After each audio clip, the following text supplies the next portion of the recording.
भारत के पहले प्रधानमंत्री बनने के बाद एक दिन तीन मूर्ति भवन के बगीचे में लगे पेड़ पौधों के बीच से गुजरते हुए घुमावदार रास्ते पे नेहरू जी टहल रहे थे।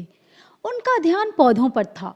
वे पौधों पर छाई बहार देख खुशी से निहाल हो ही रहे थे कि तभी उन्हें एक छोटे बच्चे के रोने की आवाज सुनाई दी। नेहरू जी ने आसपास देखा तो पेड़ के बीच एक 2 माह का बच्चा दिखाई दिया। उन्होंने मन ही मन सोचा, इसकी माँ कहाँ होगी? उन्होंने इधर उधर देखा, वह कहीं भी नजर नहीं आ रही थी।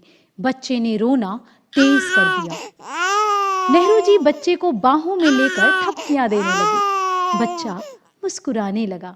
वह बच्चे के साथ खेलने लगे। तभी बच्चे की माँ दौड़ती हुई आ पहुंची। अपने बच्चे की किस्मत देख एक पल को तो उसे अपनी आंखों पे विश्वास ही नहीं हुआ। जवाहरलाल नेहरू जी के बचपन से जुड़े अनेक लोकप्रिय प्रसंग हैं। उनके बाल्यकाल की एक घटना है। उनके घर में पिंजरे में एक तोता पलता था। पिता मोतीलाल ने तोते की देखभाल का जिम्मा अपने माली को सौंप रखा था। एक बार नेहरू जी जब स्कूल से वापस आए तो तोता उन्हें देखकर जोर जोर से बोलने लगा। उनको लगा कि तोता पिंजरे से आजाद होना चाहता है। उन्होंने पिंजरे का दरवाजा खोल दिया। तोता आजाद होकर एक पेड़ पे जा बैठा और नेहरू जी की ओर देख देख कर देर तक बोलता रहा। उसी समय माली आ गया। उसने नेहरू जी को डांटा, ये तुमने क्या किया? मालिक नाराज होंगे। बालक नेहरू ने कहा, सारा देश आजाद होना चाहता है, तोता भी चाहता है। आजादी सभी को मिलनी चाहिए। एक बार जब पंडित नेहरू तमिलनाडु दौरे पर गए, जिस सड़क से वो गुजर रहे थे वहां पे लोग साइकिलों पे खड़े होकर तो कोई दीवारों पे चढ़ के उनको निहार रहे थे। तभी नेहरू जी ने देखा कि दूर खड़ा एक गुब्बारे वाला पंजों के बल खड़ा डगमगा रहा था। नेहरू जी गाड़ी से उतरकर गुब्बारा खरीदने के लिए आगे बढ़े तो गुब्बारे वाला हक्का बक्का रह गया। नेहरू जी ने अपने तमिल जानने वाले सचिव से कहकर सारे गुब्बारे खरीदवाए और वहां उपस्थित बच्चों में बंटवा दिए।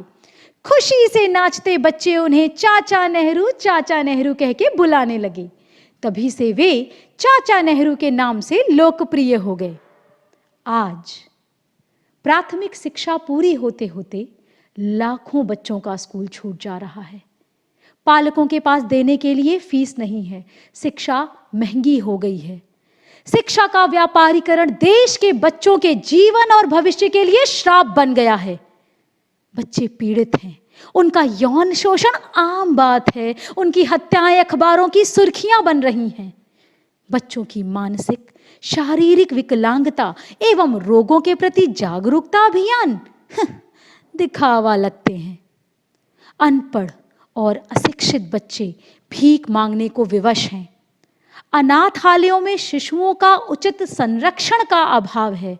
आज ये स्थितियां बाल दिवस मनाने की साक्षरता पर भी यक्ष प्रश्न की तरह चश्मा है। आज समूचे विश्व में, विशेषकर एशिया, अफ्रीका, विकासशील दुनिया में बच्चों के मानवीय अधिकारों का जो अपहरण और उत्पीड़न हो रहा है, उसे देखकर आज चाचा नेहरू की आत्मा अवश्य रो रही होगी। आज चाचा नेहरू की आत्मा अवश्य रो रही होगी।